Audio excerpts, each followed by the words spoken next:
3 years ago, my partner and I bought our first home. It was a modest place and our neighbors were wonderful. Life was good. So good, in fact, that 18 months later, and those neighbors decided to sell their house, which was larger and had more luxuries, like a driveway, a garage, and a bathtub. We jumped at the chance. We bought their house and put our old one right next door up for sale. After reading several motivation letters from potential buyers, we chose a Polish couple. They only spoke in English to us and not in Dutch like we did, but everything seemed normal.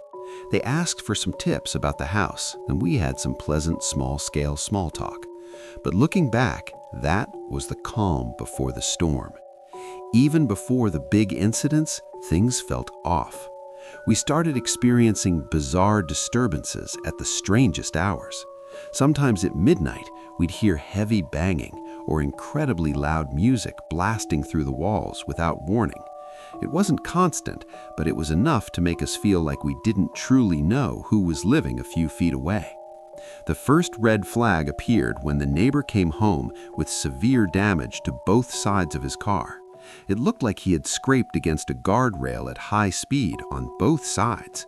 When we asked what happened, he gave a clumsy excuse: a concrete pole on one side and a trailer taking a turn too wide on the other. We chose to believe him, even though the math didn't add up. One evening, around 6 p.m., the neighbor called us in a total panic. He claimed people were outside his house, turning his security cameras away. He begged us to check it out and call the police. We looked, and sure enough, 2 men were breaking in. We called the cops immediately. It took the cops 20 minutes to arrive, so the burglars were already gone. The neighbor's wife came racing into the street, darted her car, and frantically ran inside to her sweet little French bulldog and the police, who were at the time already there. When I was walking my dog, curiously, I saw the husband park his car 3 streets away and walk to the scene as if he was hiding the vehicle from the police, but that didn't occur to me at the moment. Later, when we checked the doorbell footage, we saw the burglars standing there before the break-in, calmly discussing which house to target in Polish. Nothing was stolen, no one was caught. I told the police it felt like a setup, but I never heard back. A week later, I was at a housewarming party when my partner texted me, "The music next door is insanely loud again." A few minutes later, he called me, and his tone changed to pure terror. The neighbor's car had just come tearing through our front garden and slammed into the neighbor's own front door. 2 men were frantically loading the car with high-end electronics like flat-screen TVs, professional speakers, and other expensive gear. They looked like the same men from the week before. This time, the police were a lot quicker. They arrived in exactly 7 minutes. The officers intercepted the men while they were still loading the car. When asked for ID, the men claimed they didn't have any. Then the things got surreal. The man behind the wheel looked the officer in the eye and claimed to be my neighbor, using my neighbor's actual name. But there was a catch. In the 9 months that they lived next to us, my neighbor had never spoken a single word of Dutch. This man, however, spoke fluent Dutch with a thick Polish accent. Realizing the game was up, the man slammed the car into gear, and a violent pursuit followed through our quiet streets until the police managed to box them in and arrest them. But my partner could still hear movement inside our neighbor's house. The police went back in and dragged out a 3rd suspect. As we were inside our own home with an officer to report the damage to our property, the doorbell rang. We turned around, and there he was, the actual neighbor. He was unrecognizable. His face was a swollen, bloody mess. One eye was swollen shut, his mouth was torn, and his arm hung at a useless angle, covered in what looked like defensive stab wounds. He looked feral, aggressive, and broken. The police officer tried to intervene, but the neighbor flat out refused to file a report or cooperate. Since the victim wouldn't speak, the officer had no choice but to send him back to his house. Later that night, the neighbor rang our bell again. He was trembling. He claimed he'd cheated on his wife, and he claimed that she had sent people to take him out. He begged to sleep at our house. Terrified and wanting no part of this underworld drama, we refused. My partner offered to drive him to the hospital instead. He dropped him off at 10:30 p.m., telling us we were staying elsewhere for the night because we no longer felt safe.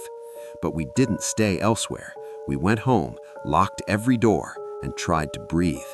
At around 1 a.m., our dog started growling, a specific low growl he only uses when someone's at the door. We checked the doorbell camera, and there he was. The neighbor was back from the hospital, standing on our porch, ringing the doorbell multiple times. We sat in the dark, watching the screen in silence. Then, after what felt like an eternity, a car turned onto the street. The neighbor panicked. He scrambled off the porch and hid behind our cars in the driveway. Crouching in the shadows, watching this bloodied, broken man lurking in the dark behind our own cars was one of the most unsettling things I've ever seen. The car stopped and a woman got out. It was his wife. She walked toward her front door, paused, and glanced at our driveway. She saw him. We held our breath, waiting for a confrontation, or worse. She walked toward him, and as she stepped into the pale yellow glow of the street lamp, she began to wail, a haunting, guttural crying. He didn't say a word, and she kept asking questions, her sobbing getting louder and louder, echoing through the empty street.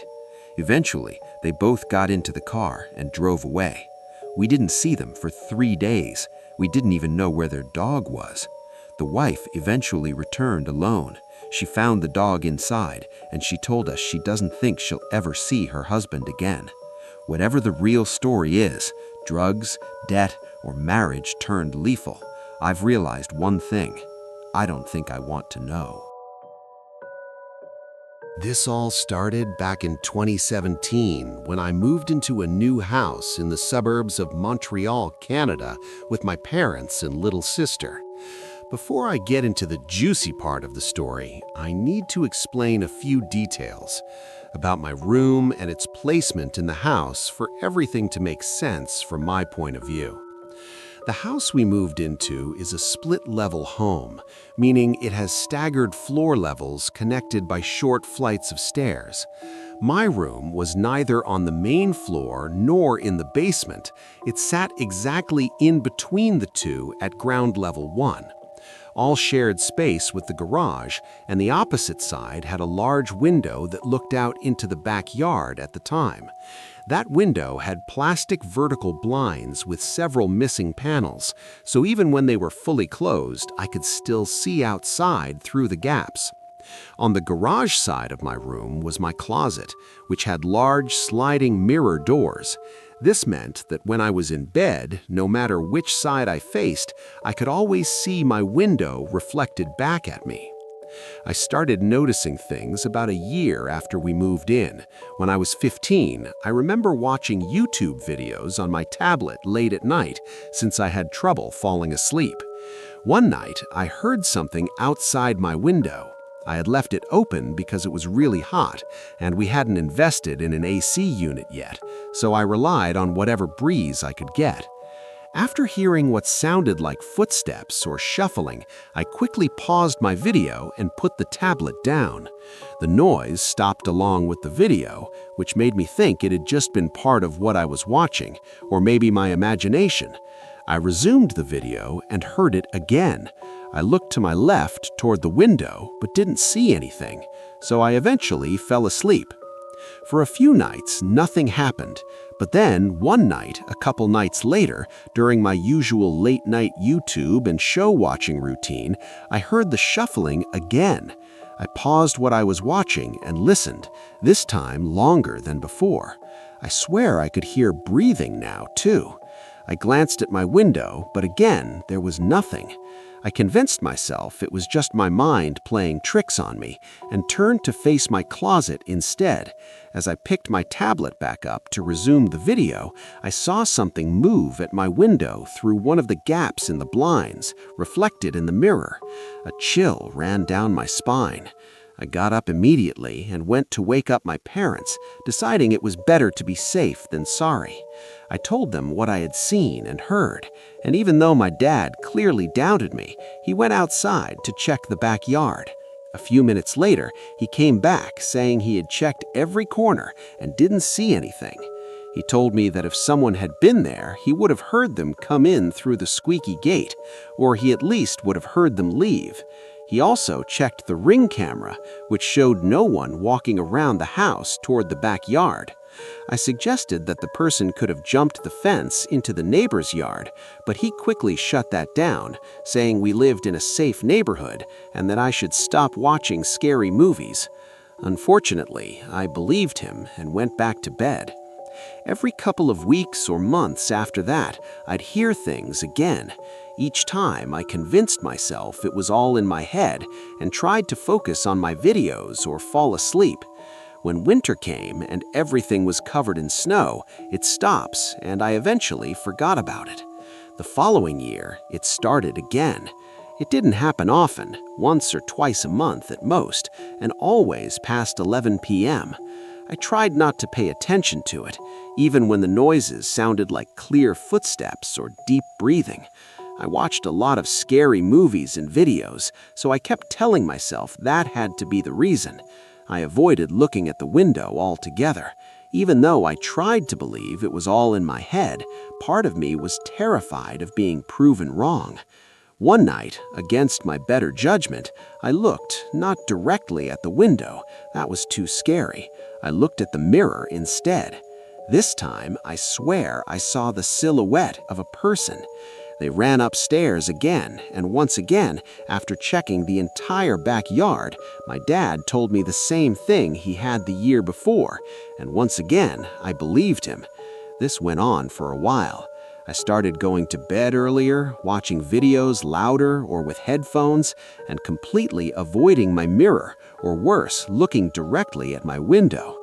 As usual, it stopped when the weather got colder and started in mid-spring. One night in early December of 2021, there was a huge windstorm. I was watching a stream with my boyfriend over Discord when I decided to grab a glass of water around 11:30 p.m. On my way, I noticed my parents sitting in the living room. It caught me off guard, since they rarely stayed up that late, let alone outside their bedroom. Their faces looked tense and preoccupied. I asked if everything was okay, but they brushed it off, assuring me it was nothing. I assumed I had walked into a conversation not meant for my ears and headed back toward my room. As I turned toward the stairs, flashes of red and blue light caught my attention through the front window. A police car was pulling into our driveway. My parents immediately stood up, as if they'd been expecting it, and they rushed me to my room, telling me they'd call me if needed. I wanted answers, but I knew it wasn't time to push, so I went back to bed, curiosity eating away at me. Not even 2 minutes later, I was called back upstairs. This time, they didn't keep me in the dark. My dad explained that about 15 to 20 minutes earlier, during the windstorm, he had stepped into the backyard to make sure nothing had been blown over before going to bed. While scanning the yard, he noticed the light from my bedroom window illuminating something near it. As he adjusted, he realized there was a man standing motionless just outside my bedroom window, staring in. My dad yelled at him and started moving towards him, but the man immediately turned and ran. He jumped the back fence effortlessly, as if he had done it 100 times before, and he disappeared into the neighboring yards. In that moment, everything I had feared for years stopped being a possibility and became a fact. I hadn't imagined it. Someone really was there the entire time. Terrified, my parents called the police right away and then went to knock on the neighbor's door to warn her. The older woman who lived there didn't open the door. Instead, she yelled at them to leave, or she would call the cops herself. The police eventually arrived, but since my dad hadn't gotten a clear look at the man, there wasn't much they could do beyond increasing patrols in the area and recommending we install more cameras, which we did. In retrospect, my back neighbor's reaction still feels deeply suspicious to me. Why was her first response threaten my parents when all they did was knock on her door to warn her? It raises a couple of questions, such as was she living with that man my dad saw, or had she seen him too and genuinely thought it was him knocking? Did I know the person who stood outside my window for years, or was it just some creepy neighbor who noticed a teenage girl's room with poorly covered blinds and took advantage of it? Did he only want to watch, or was he working up to something else? Even now, those questions haunt me. Knowing that someone was really there the entire time makes every sound I brushed off, every breath I thought I imagined, and every silhouette I forced myself not to look at feel so much more terrifying. I've since switched rooms and can't look at windows facing our backyard the same way anymore. Thank God mine now faces the street. What scares me the most isn't that it happened, it's how long it went on for without anyone knowing, and how easily it could have continued. It was a cold winter day in mid-December, and I was 15 years old. I originally lived in a suburban area of Alberta with my parents in our apartment. However, we were running low on space, and with my little sister on her way, we knew we had to move to a bigger house. It seemed lucky for us at first, because there was a house just a few blocks down that was selling for a very cheap price tag. Granted, it wasn't the best looking or in the best area, but it had room to grow in, and for the price we paid, we could renovate to our heart's content. My dad did renovate slightly with the money we had left, but mainly the basement, as it was almost unusable without being fixed up. Cleaning, carpeting, new beams, fixing the bathroom, and fresh wallpaper with a cool pattern. I got to choose myself for the first couple of months living there had been great, and I was really enjoying the new house. Until the first questionable moment came along. It was my father's birthday, and to celebrate, we all had gone to a restaurant in the evening. All went well until we came home to our front door wide open. My mom was absolutely shaken, and we begged my dad to drive us away from the house while she called the police. My dad grabbed a large, heavy wrench from his toolbox in the truck and went into the house to search for the intruder. My mom and I called the cops anyway, and we sat there for 5 excruciatingly long minutes before they arrived. They searched the house and found my dad, and he came back out and told us nothing was actually stolen and no one was in the house either. However, some of our items were moved or knocked over, specifically the books on my bookshelf.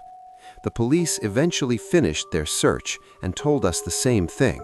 We were still a little paranoid, but finally we went inside our home. From that day forward, I would always hear strange noises coming from the walls and sometimes underneath our basement. Might I add, my room was there in the basement, but I always dismissed the sounds as the pipes. This was an older house after all. That was until one night something unexplainable happened. It was around 2 in the morning, and I was playing with my Nintendo DS under the sheets with no volume, so my parents didn't know I was still awake. That's when I heard it. Clear laughter coming from the wall to the side of my bed. My heart froze in time, and my eyes probably widened to the size of plates. I didn't know what I should do. Ignore it? Call my parents? Go investigate? I decided to wait for a while to see if it happened again, and after about 30 minutes of laying still as a stone, I decided it must have just been my sleep-deprived imagination and finally went to sleep. I woke up the next morning in my bed as usual. Nothing changed. Despite that laugh still burning in my mind, I tried to pass it off. I would still hear the same strange noises every so often for the next couple of weeks, but that felt normal for me. Now this is when the next occurrence happens. By this time, my sister was already born, and since the basement was big enough, plus my mom trusted me with keeping her safe at night, she shared the room with me. Now this doesn't mean my mom didn't use baby monitors, because she did. She kept the parent units in the living room and the other in the kitchen. One night, my parents had gone out for a late-night dinner and left me to take care of the house until they got back. I was in the living room watching a movie when I got up to get a snack from the kitchen. That's when I noticed odd noises coming from the baby monitor, and my heart sank. I knew no one else was home, but those were footsteps, loud, heavy footsteps. Suddenly, my fear was realized when my sister started crying and I heard a faint sound come out of the speaker, followed by a crash. I instantly did the first thing that came to mind, which now, thinking clearly in retrospect, could have gotten us both killed. I ran as quickly as I could up to my parents' room and grabbed my father's rifle. However, I didn't have the key to unlock the trigger lock or any of the ammunition. I figured I would pretend it was loaded and tried to hide the lock. My hand, if I was attacked, I would use the gun's stock to defend myself. All I thought of was getting my sister to safety. When I got to the basement door, I opened it quietly and walked down the steps, turning to face my sister's crib. No one was there, but she was still crying, as well as the baby monitor being on the ground sideways. I mustered all the courage I could and yelled, "I'm armed! Come out before I find you!" Still nothing. I grabbed my sister and ran upstairs. I closed the basement door and pushed a chair under the handle to keep it locked while I called my parents. They called the police and got home as fast as they could. The police got to my house before my parents did, so they made me sit in the back of the cop car with my baby sister, while one of the police officers went inside to investigate. When my parents arrived, I told them everything that happened. They were confused but very concerned. They knew I wasn't the type of kid that would lie about something like this. The police officer came out and gave us an all clear and said no one was in the house. Just as they finished talking to us and were about to leave, my dad worriedly asked them if they checked behind the bookshelf in my room. There was a bookshelf that came embedded into the wall, so I was very confused when my dad asked to look behind it. The police officer was confused too and asked my father to come inside with him and point out what he meant. Lo and behold, when we got downstairs, my bookshelf was pushed open slightly like a door, and the basement window that leads to the backyard was opened all the way, with my desk chair planted under it. Behind the bookshelf was a small room with some of the pipes to our house, and the pipes wrapped around some of the walls on the ground. Were some food wrappers, one of our cups that had gone missing, lotion, a switchblade, along with an apple that was partially eaten but still slightly fresh. Someone had been living in our house, and we didn't even know it this whole time. The police said most likely while they were outside talking to us, whoever was here escaped through the open window. They said to call if we ever noticed anything suspicious. However, they didn't think the person would come back now that we knew of their secret. That wasn't even the most horrifying part, however. A few days later, I pushed open the bookshelf myself and explored it top to bottom. That's when I found a tiny hole in the wall, and when I looked through it, it pointed directly to my bed and dresser. Someone who was in there was watching me sleep, get dressed, play my video games, do my homework, speak on the phone, everything. They knew most of my life. I'm an adult now, and I live in my own apartment with my boyfriend. My parents still live there 5 years later. To this day, I worry for them and hope whoever that was never returns.